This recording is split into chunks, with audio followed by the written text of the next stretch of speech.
बाला साहेब ठाकरे खुद अंग्रेजी मीडियम से पढ़े हुए थे। आगे की उनकी जनरेशन्स भी अंग्रेजी मीडियम में पढ़ी हैं।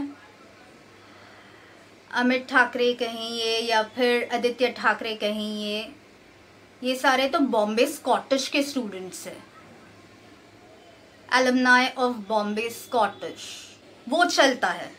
लेकिन आप सबको ये ज्ञान बांटते फिरेंगे की नाही, मराठीमध्ये बोलणं किती अनिवार्य आहे, गरजेचं आहे आणि किती महत्त्वपूर्ण आहे। आणि स्वतःची पोरं मिशनरी शाळेत शिकणार, मराठीत बोल, मराठी कसं येत नाही। अरे तो बोलेल, नाही बोलणार, त्यांच्याने काय मराठी भाषेला नुकसान होतंय का, भोकं पडतायत का? मला सामना हा जो न्यूजपेपर आहे, सामना स्वतःचं नाव बदलणार का? राजसाहेब ठाकरे सामना यांना स्वतःचं नाव बदलायला लावणार का? कारण सामना हाही फारसी शब्द आहे।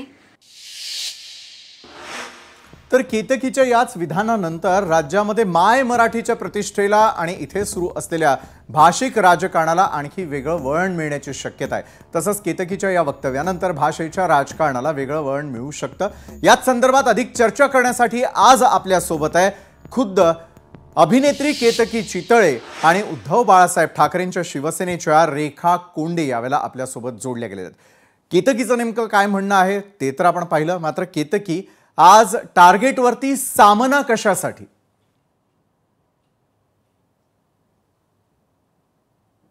मला कळला नाही तुमचा प्रश्न आणि मुद्दाच कळला नाही मला। बरं, सामना हे जे वृत्तपत्र आहे हे गेल्या कित्येक वर्षांपासून आहे, मग सामना हा मराठी शब्द नव्हे, हा शोध तुम्ही कसा लावला? तुम्ही गूगल करा, इज सामना अ फारसी वर्ड और अ मराठी वर्ड?